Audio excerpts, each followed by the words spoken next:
है, एक गांव में एक आदमी ने नाई की दुकान बनाई हुई थी। वो कम पैसों में गांव के लोगों के बाल काटता था। सब लोग उससे बहुत खुश थे, यहाँ तक कि गांव का चौधरी भी उसे घर बुलवा कर बाल कटवाता था। आज भी उसकी दुकान पर बहुत रश लगा होता है तो एक आदमी उसके पास आता है। भाई जान, आज बहुत अरसा हो गया है, मैंने बाल नहीं कटवाए। हाँ, आज मैं अभी फारिग हुआ हूँ, तुम्हारा भी काम कर देता हूँ। भाई अच्छे से बाल तराशना, मेरी 2 दिन बाद शादी है, फुल यो बना दो मुझे। फिर नाई उसके बाल काटता है। इस तरह शाम हो जाती है और वो नाई घर चला जाता है। फिर अगला दिन होता है तो चौधरी नाई को अपने घर बुलवाता है। नाई, तुम गाँव में इतना अच्छा काम करते हो, मगर यहाँ तो तुम्हें इसके बहुत कम पैसे मिलते हैं। तुम शहर जाकर अपनी किस्मत क्यों नहीं आजमाते? चौधरी साहब, क्या तो आप बिल्कुल ठीक रहे हो, पर यहाँ मेरी दुकान कौन चलाएगा?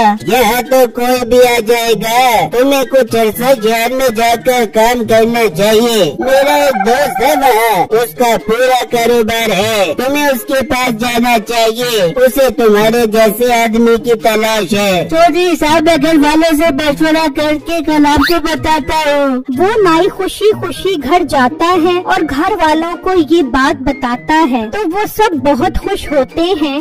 बेटा, चौधरी साहब बिल्कुल ठीक कह रहे हैं, तुम्हें शहर जरूर जाना चाहिए। फिर अगला दिन होता है तो नाई दुकान पर परेशान बैठा होता है तो बिट्टू वहाँ आता है। भाई साहब, आज मैंने बाल कटवाने हैं, क्या आप फारिग हैं? हाँ बिट्टू, फारिग तो हूँ, पर कुछ सोच रहा था मैं। भाई क्या हुआ, आप क्यों परेशान हो और क्या सोच रहे हो? फिर नाई उसे चौधरी वाली सारी बात बताता है। भाई इसमें सोचने वाली क्या बात है, आपको तो खुशी होना चाहिए। लेकिन बिट्टू तुम ही सोचो, अगर मैं शहर चला गया तो मेरी दुकान खाली पड़ जाएगी। मेरी दुकान का क्या होगा? आप फिक्र न करो, आपकी दुकान में और मेरा छोटा भाई संभाल लेंगे, बस आप मुझे काम सिखा दो। बिट्टू, ये बात कहकर तो तुमने मेरी सारी परेशानी खत्म कर दी। मैं इस बारे में सोचता हूँ और घर माँ बाप से मशवरा कर लेता हूँ। फिर कुछ दिनों में ही नाई बिट्टू को सब काम सिखाकर खुद शहर की तरफ चला जाता है। कुछ लोग बिट्टू के पास आकर उसको मुबारकबाद देते हैं और देखते ही देखते बिट्टू को सारे गांव वाले पसंद करने लगते हैं और उसके पास ही बाल कटवाने आते हैं। बिट्टू अपने साथ साथ अपने छोटे भाई चिट्टू को भी काम पर लगा देता है। वो दुकान की देखभाल करता है और बिट्टू सबके बाल काटता है। इस तरह दिन गुजर रहे होते हैं। उसी गांव में मीठे नाम का लड़का अपनी बीवी नसीबो कैंची के साथ रहता था। बेगम, मुझे तो इस नाई पर बहुत गुस्सा आ रहा है। वो मेरी बजाय मोटे बिट्टू को अपनी दुकान पर खड़ा कर गया। उस गेंडे के पूरे गांव में चर्चे हैं और मेरी कोई भी इज्जत नहीं करता। मेरी जान की तू परेशान क्यों होते है? तू उसकी दुकान के सामने अपनी दुकान खोल ले और कम पैसों में बाल काट भी दियो। बेगम, बात तो तू ठीक बोल रही है, मुझे ऐसा ही करना पड़ेगा। फिर अगला दिन होता है तो मीठा बिट्टू की दुकान के सामने अपनी दुकान खोल लेता है। गाँव वालों, एक जरूरी ऐलान सुनो, जो भी मुझसे बाल कटवाएगा अगले महीने में फ्री में उसके बाल काटूंगा। ये ऑफर महदूद मुद्दत के लिए है, जल्दी जल्दी आओ, ऑफर से फायदा उठा जाओ। बिट्टू मीठे की इस हरकत पर हैरान खड़ा होता है तो 2 ग्राहक मीठे के पास चले जाते हैं। मीठे भाई, अगर तुम सच बोल रहे हो तो मेरे बाल काट दो। हाँ मीठे भाई, मेरे बाल भी काट दो, मगर पहला कट करना। ये देखकर बिट्टू सोच में पड़ जाता है। ये मीठा भाई हर दफा ऐसा ही क्यों करता है, पता नहीं ये क्यों मेरे पीछे हाथ धो के पड़ा हुआ है। बिट्टू सोच ही रहा होता है तो एक आदमी बिट्टू के पास आता है। बिट्टू, तुम कुछ परेशान लग रहे हो, क्या बात है? देखा ना भाई, सारे लोग मीठे की दुकान पर जा रहे हैं बाल कटवाने के लिए, अब मेरी दुकान कैसे चलेगी? तभी चिट्टू भी वहाँ आ जाता है। बिट्टू भाई, कोई बात नहीं, जाने दो गाँव वालों को उसकी दुकान पर। मीठे भाई को बाल तो काटना नहीं आता, देखना सब लोग वापस हमारी दुकान पर आएंगे। जब शाम होती है और मीठा सारे दिन के पैसे लेकर घर आ जाता है और नसीबो ये देखकर बहुत खुश हो जाती है। अरे मीठे, आज मैं बहुत खुश हूँ, लगता है हम बहुत जल्दी अमीर हो जाएंगे। अरे मेरी मोटी बेगम, आगे आगे देख, होता है क्या? मीठे, आज मैंने तेरी पसंद का आलू गोश्त बनाया है, चलो हम जल्दी से खाना खाते हैं। हाँ, सब पता है मुझे, मेरे लिए बनाया है या पैसों की लालच में बनाया है? मैं तुझे पैसे नहीं दूंगा, वरना तू फजूल खर्चे में उड़ा देगी। उड़ाने दे मीठे, मुझे पैसे उड़ाने दे, तू और पैसे कमा ले दियो। ठीक है, उड़ा ले, पर बेगम एक मसला है। क्या मसला है मीठे, मुझे बता, मेरे पास हर मसले का हल होता है। बेगम, अभी भी कुछ लोग बिट्टू की दुकान पर जा रहे हैं, मैं चाहता हूँ कि एक भी आदमी उसकी दुकान पर न जाए। बस इतनी सी बात पे परेशान हो रहे मीठे, तू एक काम कर, मोटी बिट्टू की दुकान पे जितने भी शैम्पू और क्रीम है उन पर खुजली पाउडर डाल दे, वो जिसे को भी लगा पेगा वो तुम्हें दबा के भाग जाएगा।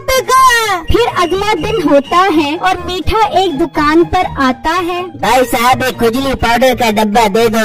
अरे भाई, लोग खुजली खत्म करने वाला पाउडर मांगते हैं और तो खुजली पैदा करने वाला पाउडर मांग रहा है। ओ भाई, तू अपना काम कर, जो बोला है वो कर। अच्छा अच्छा, देता हूँ, लड़ता क्यों है? फिर मीठा वो पाउडर लेकर चला जाता है और जब बिट्टू की दुकान पर कोई नहीं होता, वो बिट्टू की दुकान पर आता है और दिल ही दिल में सोचता है, अब इस मोटे को मजा चखाऊंगा। जब सारे गांव वाले खुजली की वजह से मोटे को मारेंगे तो बहुत मजा आएगा। फिर मीठा जैसे ही खुजली वाला पाउडर डालने लगता है तो चिट्टू वहाँ आ जाता है। ओ मीठे, तू यहाँ क्या कर रहा है हमारी दुकान पर, और ये तेरे हाथ में क्या है? चिट्टू, ये खुशबू वाला पाउडर है। चिट्टू पाउडर को गौर से देखता है। ओ मीठे, ये तो खुजली पाउडर है। अच्छा, तो तू हमारी शैम्पू और क्रीमों में मिलाकर हमारे ग्राहक खराब करना चाहता है? मैं भी सब गाँव वालों को बुलाता हूँ। नहीं नहीं चिट्टू, मेरे प्यारे छोटे भाई, किसी को मत बुलाना,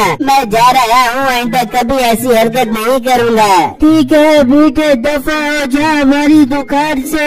फिर मीठा वहाँ से चला जाता है। तभी बिट्टू भी वहाँ आ जाता है तो चिट्टू बिट्टू को सारी बातें बताता है। चिट्टू मेरे छोटे भाई, हम क्या कर सकते हैं? मीठा बहुत ढीठ है, इसको सिर्फ गांव के चौधरी साहब ही सजा दे सकते हैं। चिट्टू सोचने लगता है, अब मुझे कुछ करना होगा, मुझे मीठे पर नजर रखनी होगी। फिर अगला दिन होता है तो एक आदमी मीठे के पास आता है। क्या तुम बिट्टू को जानते हो? हाँ जानता हूँ, पहले बताओ क्या काम है? चौधरी साहब ने बिट्टू को बाल कटवाने के लिए बुलाया है। ये सुनकर मीठा सोचने लगता है, क्यों ना मैं ही बिट्टू बन के चौधरी के पास चला जाऊँ और उसके बाल काटने के अच्छे खासे पैसे बटोरूं। क्या सोच रहे हो भाई? जी मैं ही बिट्टू हूँ, बताओ कब चलना है? कल सुबह जल्दी आ जाना, देर मत करना, चौधरी साहब ने शादी में जाना है। चिट्टू छुपा ये सारी बातें सुन रहा होता है। अच्छा, तो ये इसकी दूसरी चाल है, ये मेरे भाई की मेहनत पर डाका मारना चाहता है, इसको तो सबक सिखाना पड़ेगा। जब सुबह होती है तो मीठा चौधरी के घर की तरफ निकल पड़ता